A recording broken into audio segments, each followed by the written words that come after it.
Very much, Simon. Well, on Radio 4, the concluding story in our Lost and Found series was written by P.G. Wodehouse in 1910 and subsequently forgotten. But now here's another chance to hear Providence and the Butler. The reader is Martin Jarvis.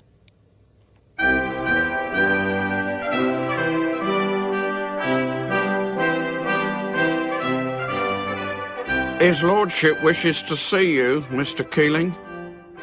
Keeling, butler to the Earl of Drexdale, rose slowly from the chair in which he had been enjoying his afternoon sleep and toddled off down the passage.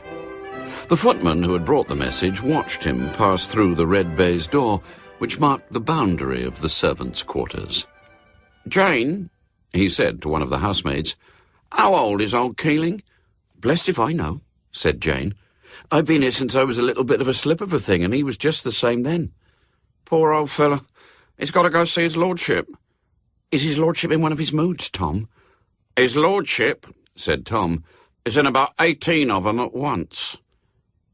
The guidebooks were wont to assert that the most interesting sight to be seen at Drexdale Castle was the 13th century crypt. They were wrong. The chief object of interest was Keeling. As a matter of fact, Keeling looked a good deal older than the crypt. His air of antiquity and permanence was more marked. Keeling was not a mere butler. He was an heirloom, a part of the estate. He worshipped the Drexdale blood. It was his hobby. He dated events by the length of time that had elapsed since the present Earl had fallen downstairs and broken his ankle, or the 11th Earl had fought furiously with his small brother over a disputed guinea pig. Footmen might come and footmen might go, but Keeling went on forever. Keeling tapped upon the study door. "Enter." John, 12th Earl of Drexdale, was seated in an armchair by the window. He was a short, red-faced man inclined to stoutness. He wore a ragged grey beard. Lord Drexdale would have made an excellent publican. In his youth, his position and the blameless reputation of his father, a cabinet minister and famous philanthropist, had led society to welcome him with a friendly smile.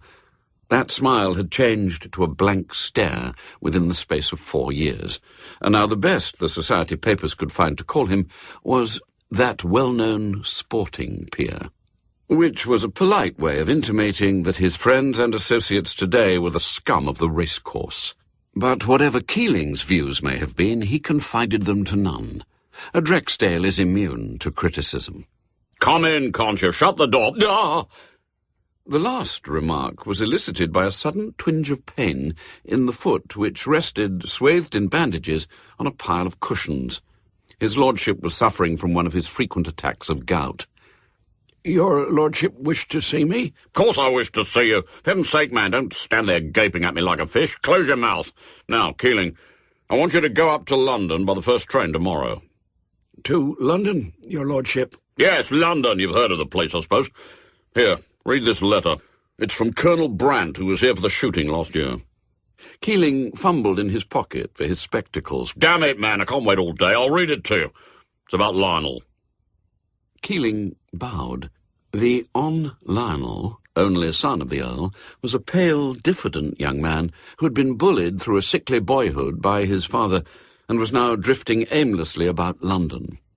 Keeling, who had known him from his cradle, had an affection for him, apart from the fact that he was a Drexdale. "This is what it says," said Lord Drexdale. No, I'll skip the inquiries after McGout. Here. "My dear Drexdale, I think you should run up to town for a day or two. It might be just as well if you kept an eye on the hope of the Drexdales right now. Last night, after we had dined together at the club, Lionel unbosomed himself to me. The young fool has fallen head over ears with a lady who, however attractive, is hardly in the rank of society from which I fancy you would prefer the future Lady Drexdale to be drawn. To be exact, she is one of the performers in a sort of circus spectacle in the suburbs of Olympia. Lionel showed me her photograph. She seems to be deucedly good-looking, and I gather from Lionel that she rides magnificently. If these qualities are all you demand from your daughter-in-law, well and good. If not, you'd better come and stop the thing. The next move is with you. Well, that's it, Keeling. I can't stir myself with this infernal gout, and you're the only man I know I can trust to look after the interests of the family. You may be a fool, but I know you've got our interests at heart. If I might suggest, your lordship. What? Perhaps a telegram directing Master Lionel to return. Idiot! Do you imagine I didn't think of that? Look, here's his answer. He says he is very sorry, but he is in bed with a severe attack of tonsillitis, and his doctor forbids him to move. Oh, tonsillitis!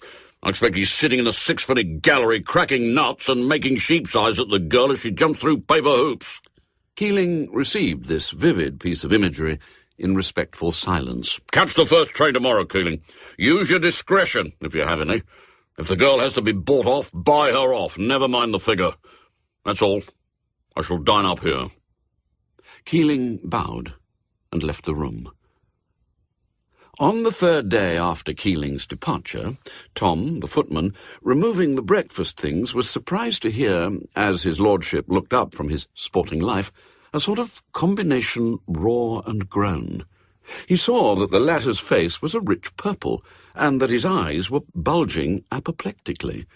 He was moving to offer assistance when the bulging eyes suddenly met his, and the Earl, becoming aware of his presence, ordered him from the room with a stream of forceful words. The paragraph which had disturbed his lordship so extremely ran as follows. A wedding of great interest to lovers of sport was solemnised yesterday at St. Andrew's Church, Walthamstow, when the Hon. Lionel Carr, only son of the Earl of Drexdale, the well-known sporting peer, was quietly married to Margaret, daughter of Nathaniel J. Trenton of Austinville, Texas, USA. Mr. Keeling, a friend of the bridegroom, acted as best man. The bride was given away by her father. Both Mr. Trenton and the Hon. Mrs. Carr are members of Colonel Wilberforce's Prairie Days Company, now performing at Olympia, where the bride's wonderful feats in the saddle have been attracting so much attention. After the ceremony, the happy pair left in an automobile for Wales, where the honeymoon will be spent. At 11 o'clock precisely, Lord Drexdale made his first coherent remark. When Keeling returns, send him to me. Now, Keeling's demeanour was wont to be humble, but the Keeling who entered the room at 5:30 that evening was a subtly different Keeling. No good butler is ever perky. If he were perky, he would not be a good butler. But truth compels one to admit that Keeling, as he met the basilisk stare in his lordship's protruding eyes, came as near to being perky as it is possible for a good butler to come. Well, Keeling, said Lord Drexdale. Your lordship has read the announcement? Lord Drexdale's feelings burst their dam. You old fool, you moth-eaten monument of imbecility, you dodderer, you... If your lordship... What do they pay you, eh? They twisted you round their fingers. Your lordship instructed me to use my discretion. Have I your lordship's permission to explain? Lord Drexdale tugged at his grey beard.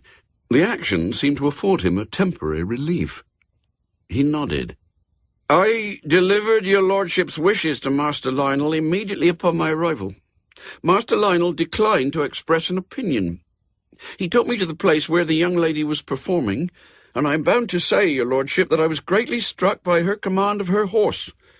After the performance, Master Lionel did me the honour of presenting me to her. I can assure your lordship that this young lady is most satisfactory. I feel confident that your lordship will have no reason to complain of the manner in which she fits her position. What? Damn it, you talk as if you've been engaging a scullery maid. Do you realise that this bronco-jumping female will be Lady Drexdale one day? They are extremely devoted to each other, your lordship. Devoted? A strand of the grey beard came away in Lord Drexdale's hand. She is an extremely sensible, good-hearted young lady, your lordship. She was opposed to marrying Master Lionel without your lordship's consent. She had even persuaded Master Lionel on this point. But apparently they changed their minds. I induced them to do so, your lordship. What? I induced them to do so. What? Keeling bowed gravely, and the storm broke out again. Lord Drexdale eclipsed himself. He savaged Keeling. He tore Keeling to shreds. The butler waited patiently for him to finish. And you can get out of here tonight, concluded Lord Drexdale. I don't care if you have been with us for half a century. Out you go. That's all. Shut the door after you. Am I to leave his lordship's service? You left it a minute ago. Get out. But then the light of battle shone in the butler's eyes. The years rolled away from him. Master Jack! What? How many years had slipped by since Keeling had last called him that? And the fellow looked just the same way now as he looked then. Something kept Lord Drexdale silent at that moment. Master Jack, listen to me. It's 60 years next October since I entered the service of the Drexdales as a stable boy. My father, he was butler to his lordship, your grandfather. He used to tell me how the Drexdales were the greatest family in England and how I must be a credit to them. He taught me to be proud of the Drexdales' history and their future as if they belonged to me. And when he died, I took his place. His lordship, your father, was the Earl then, Master Jack. He was a proper Drexdale. He'd have cut his right hand off, he would, for the sake of the name. Then he died, and you became master of the castle. You dragged the name down, Master Jack. Do you think I didn't feel it, seeing those scum sitting round the table and waiting on 'em, seeing in the papers the Drexdale name dragged in the mud? And then you marrying that cold, bloodless woman, caring for her no more than the name. And Master Lionel born all delicate and all. And his lordship, your father, a man who could hunt all day and come in fresh as paint. Keeling stopped, then went on in a weaker voice. When Master Lionel showed me this girl he's married, I says to myself, you'll do. I says it isn't rank the Drexdales want, nor is it money. It's health, body and mind. Then maybe the next Drexdale will be a Drexdale. She's not one of your London society girls. She's a woman, she is. She's got blood in her, she has. She... His voice trailed away. His hand went up to his throat. He turned half round, groping for the door, and fell with a crash. Lord Drexdale, gouty foot and all, flew from his chair and tugged at the bell. At about 5 o'clock on a spring evening some 18 months later, Keeling, still butler to the Earl of Drexdale, might have been observed to toddle along the corridor and knock on the door of his lordship's study. There was no answer. He went in. Lord Drexdale's back was turned to the door. Shall I remove Master John, your lordship? Lord Drexdale looked up. Can't you see? He's got hold of my finger. You're a perfect nuisance sometimes, Keeling. The butler inspected the infant gravely. A fine boy, your lordship. A sudden yell rent the air. The baby had taken a dislike to the pattern of the carpet. Keeling stooped and lifted the malcontent. Those, said Lord Drexdale complacently, eyeing the roaring bundle in the butler's arms, are lungs. Keeling, you were right. The next Drexdale will be a Drexdale.